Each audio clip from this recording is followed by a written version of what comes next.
অনেকদিন পর আজকে পেঁপে খেতে ইচ্ছা করলো, তো পেঁপে মাখা করব। সবাই মিলে বলছে যে ভাবি পেঁপে মাখা খাবো, পেঁপে মাখা খাবো। তো চল, আমার গাছে পেঁপে আছে, তো গাছ থেকে পেঁপেগুলো নামিয়ে নিয়ে আসি। আচ্ছা, গাছ থেকে টাটকা টাটকা পেঁপে, একবারে ডাকর ডাকর পেঁপে 3টা নামালাম, নামিয়ে নিয়ে গেলাম। তো সবাই বলছে যে আমার হাতের পেঁপে মাখা নাকি খুব টেস্ট লাগে, আমি আবার মাখা চুকা একটু বেশি ভালো পারি। তো পেঁপেগুলো নিয়ে আসলাম, এবার কাটার পালা। কাটতেও নাকি আমাকেই হবে, কারো হাত চুলকাই, কারো এই হয়, কারো ওই হয়। আচ্ছা ঠিক আছে, আমি কাটলাম। কেটে ভালো করে পেঁপেগুলো ধুলাম, ধুয়ে নিলাম। এবার মাখা করার পালা।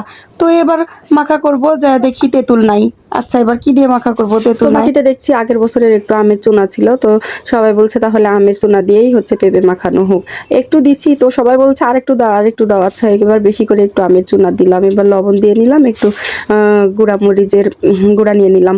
শুকনা মরিচ ভাজি করব, ওই সময় আর সময় ছিল না, কারণ রান্নার সময় হয়ে গেছে। তো গুঁড়া মরিচ দিয়েই দিলাম। তারপরে যে জিরার গুঁড়া দিয়ে নিলাম, তারপর খাঁটি সরিষার তেল দিয়ে নিলাম, একটু খাঁটি সরিষার তেল দিয়ে নিছি। এবার ভালোভাবে পেঁপেগুলো মাখিয়ে নিতে হবে। সুন্দরভাবে চটকিয়ে চটকিয়ে পেঁপেগুলো মাখিয়ে নিলাম। এবার এই তো দেখার মতো হয়ে গেছে। তো সবাই এখন খাবে, খাওয়ার পালা। তো সবাই বলছে যে আমরাও অনেকদিন পর পেঁপে মাখা খাচ্ছি, আমরা বাটিতে করে খাবো না, কলার পাতাতে করে খাবো।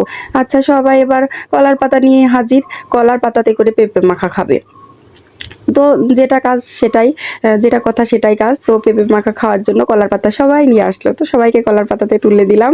তো অনেক দিন পর এইভাবে পেঁপে মাখা করে খাইলাম, কি যে মজা লাগতেছিল বন্ধুরা, মানে কিভাবে বলে বুঝাবো বুঝতেছি না। যাই হোক, কারো যদি খেতে ইচ্ছে করে তাহলে চলে আসবেন আমার বাড়িতে, আমি পেঁপে মাখা করে খাওয়াবো। আর মিথ্যা কথা না, আমার হাতে পেঁপে মাখা কেন, মানে সব ধরনের মাখা জিনিসেরই খুব টেস্ট, কেন জানি না, হয়তো বা আল্লাহ প্রদত্ত।